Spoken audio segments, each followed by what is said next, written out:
Morning and welcome back to my channel. আমি সৌমি আর আজকে হচ্ছে স্যাটারডে। তো এখন টাইম হয়ে গেছে 10:30 আর এটা বলতে খুব লজ্জা লাগছে যে আমরা এই জাস্ট ঘুম থেকে উঠেছি। আজকে এডিনবরার ওয়েদার খুব একটা ভালো নয়, বৃষ্টি হচ্ছে বাইরে।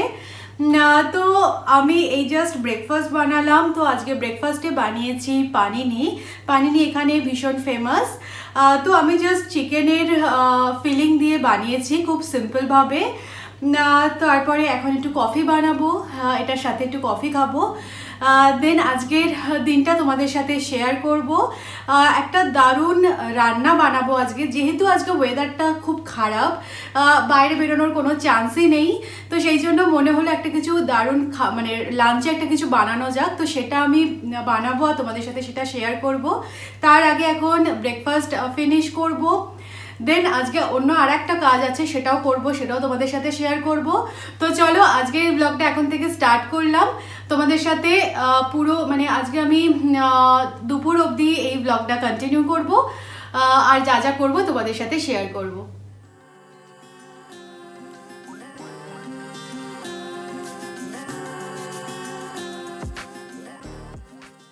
তো আমাদের এই জাস্ট ব্রেকফাস্ট কমপ্লিট হলো আর সৌরভ এখন কিচেনে কফি বানাচ্ছে।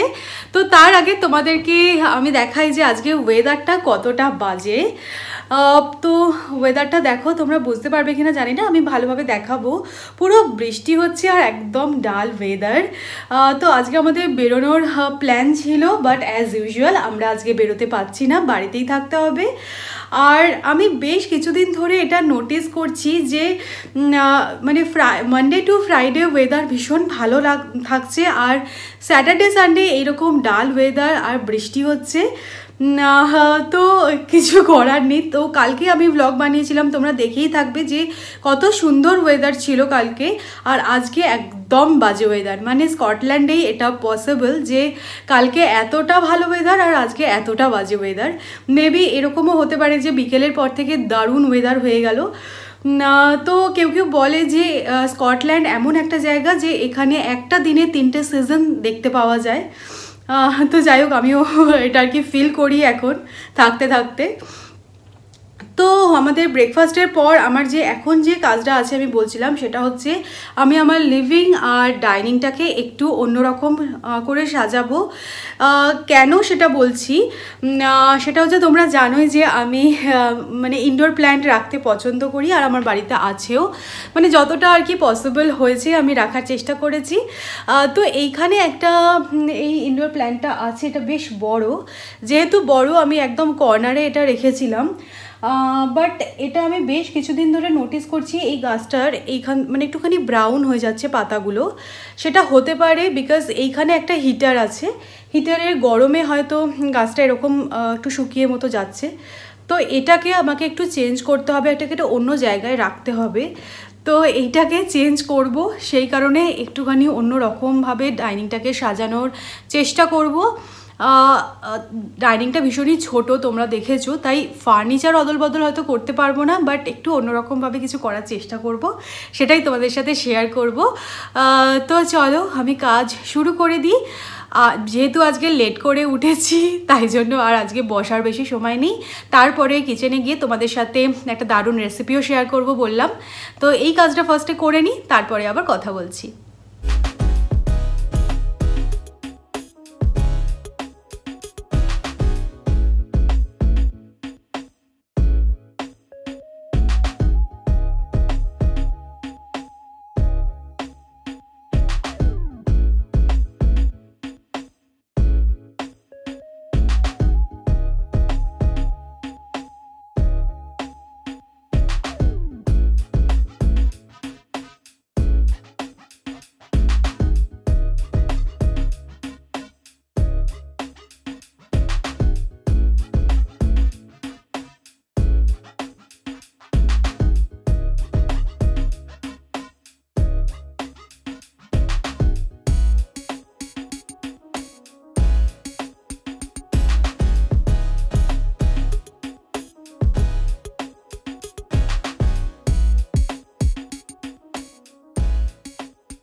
আমার লিভিং অ্যান্ড ডাইনিংটা আমি একটু অন্যরকমভাবে গুছিয়ে নিলাম।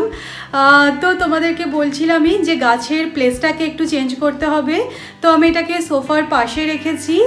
আর যেহেতু গাছটা একটু বড়, তাই জন্য আমি এরকম ফেয়ারি লাইট গাছটার মধ্যে জড়িয়ে দিয়েছি, দেখতে ভীষণ ভালো লাগে। তোমাদের বাড়িতেও যদি এরকম বড় সাইজের ইনডোর প্ল্যান্ট থাকে, তার মধ্যে কিন্তু তোমরা এরকম যদি ফেয়ারি লাইট জড়িয়ে রাখো, দেখতে কিন্তু খুব ভালো লাগে। স্পেশালি সন্ধ্যের পর, মানে রাত্রেবেলা দেখতে আরও বেশি ভালো লাগবে।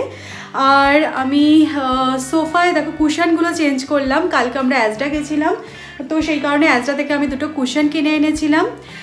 আর আমার সোফার ব্যাক সাইডে এখানে একটা থ্রো পাতা থাকতো, সেটাকে চেঞ্জ করে আমি এরকম একটা নেটের কাপড় পেতে দিয়েছি হোয়াইট কালারের।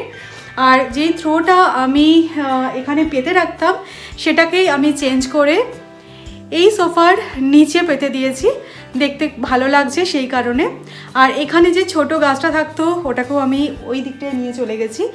যেহেতু এটা ছোট, তাই জন্য খুব একটা প্রবলেম হবে না, হিটারের হিটটা ডিরেক্ট লাগবে না।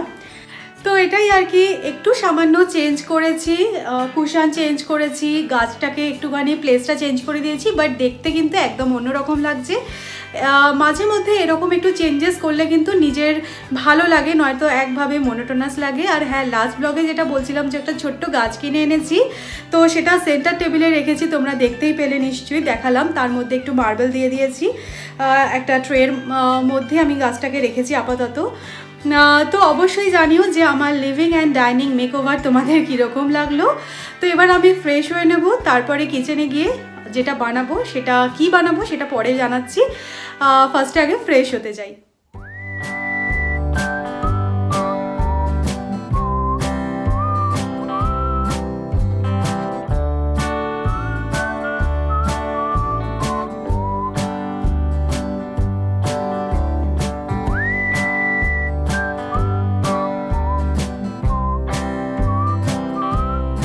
স্নান হয়ে গেছে আর আমি পুজো করে নিয়েছি।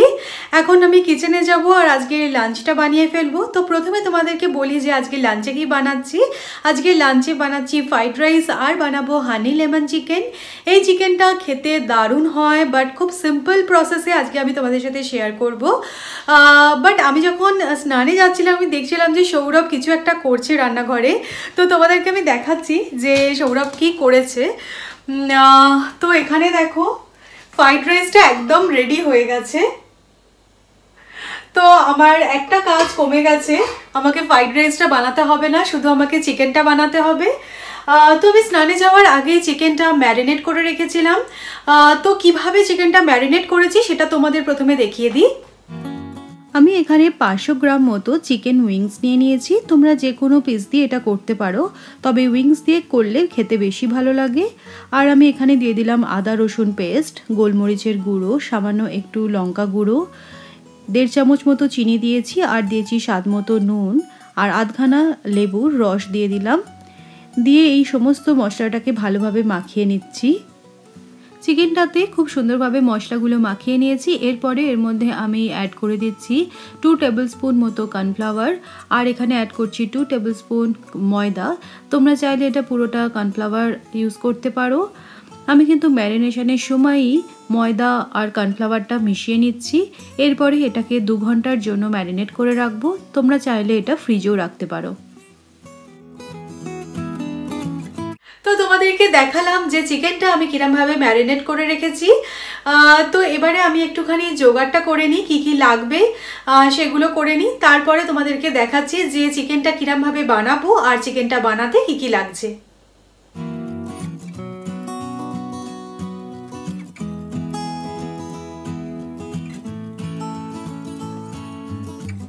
তো আমি চিকেনটা বানানোর জন্য যে যে জিনিসগুলো লাগছে সেগুলো এখানে অ্যারেঞ্জ করে রেখে দিয়েছি। আর এই চিকেনটা হচ্ছে হানি লেমন চিকেন, তো অবভিয়াসলি লেমন জুস লাগবে আর লাগবে হানি, তো এই দুটোই আমি এখানে নিয়ে নিয়েছি। আর লাগছে আদা কুচোনো, রসুন কুচোনো, আর একটুখানি লঙ্কা আমি কুচিয়ে নিয়েছি। আর পেঁয়াজ লাগছে, পেঁয়াজটাকেও আমি ফাইনলি চপ করেছি। আর কিছু লাগবে না। তো দেখতেই পেলে ইনগ্রেডিয়েন্টস খুবই কম লাগছে আর বিশেষ কিছু লাগছে না। তো এখানে চিকেনটাও সুন্দরভাবে ম্যারিনেট হয়ে গেছে, প্রায় 2 ঘন্টা মতো আমি এটা ম্যারিনেট করে রেখেছিলাম।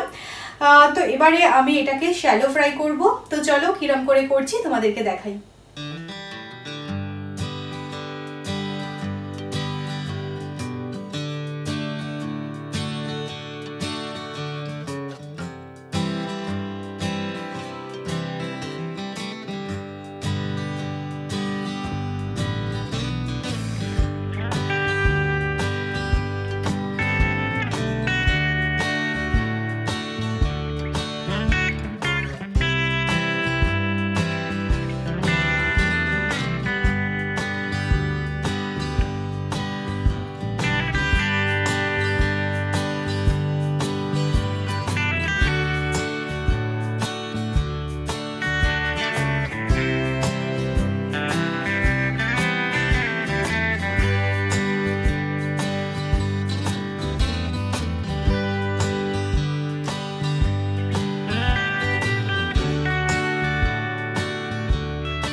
চিকেনটা কিন্তু খুব সুন্দরভাবে আমি শ্যালো ফ্রাই করে নিয়েছি। এরপরে চলো হানি লেমন চিকেনের গ্রেভিটা বানিয়ে ফেলা যাক। তো আমি ওই তেলের মধ্যেই আদা কুচোনো, রসুন কুচোনো আর লঙ্কা কুচোনোটা দিয়ে দিয়েছি। সামান্য একটু নাড়াচাড়া করে নিয়ে আমি পেঁয়াজ কুচোগুলো এর মধ্যে দিয়ে দিচ্ছি। তো হানি লেমন চিকেনের এই গ্রেভিটা বানানো কিন্তু খুব সিম্পল। আমি পেঁয়াজটাকে হালকা একটু ভেজে নিয়েছি, খুব বেশি কড়া করে ভাজবো না। এরপরে আমি এর মধ্যে একে একে অ্যাড করছি লঙ্কা গুঁড়ো, একটু গোলমরিচের গুঁড়ো দিয়ে দিলাম, আর আমি স্বাদ মতো নুন দিচ্ছি। নুনটা একটু দেখে দিতে হবে, কারণ কি আমি চিকেনেও নুন দিয়েছিলাম। মশলাটা একটু নাড়াচাড়া করে আমি এর মধ্যে একটু জল অ্যাড করে দেবো। জলটাকে আমি একটু গরম করে নিয়েছিলাম। এরপরে জলটায় বয়লিং স্টার্ট হলেই আমি এর মধ্যে অ্যাড করে দেবো লেমন জুস আর অ্যাড করে দেবো হানিটা মোটামুটি আমি 3 টেবিল স্পুন মতো অ্যাড করছি। এই ডিশটা কিন্তু একটু টক মিষ্টি এরকমই খেতে হবে। এরপরে এটাকে ভালোভাবে মিক্সড করে নেব। এরপরে আবারও বয়লিং স্টার্ট হলে আমি এর মধ্যে অ্যাড করে দিচ্ছি কর্নফ্লাওয়ার গোলা জল। আর তোমরা দেখতেই পাচ্ছ যে কর্নফ্লাওয়ার গোলা জলটা অ্যাড করার পরেই গ্রেভিটা খুব ঠিক হয়ে গেছে। এই ডিশটা তোমরা চাইলে একদম ড্রাইও বানাতে পারো, তবে আজকে আমি ফ্রাইড রাইস দিয়ে খাবো, সেই কারণে আমি এটা একটু গ্রেভি রাখছি। এরপরে আমি এর মধ্যে চিকেনগুলো দিয়ে দেবো, আর গ্রেভির সাথে সুন্দরভাবে মিক্স করে নিলেই হানি লেমন চিকেন একদম রেডি।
এটাই হচ্ছে আমাদের স্যাটারডে লাঞ্চ।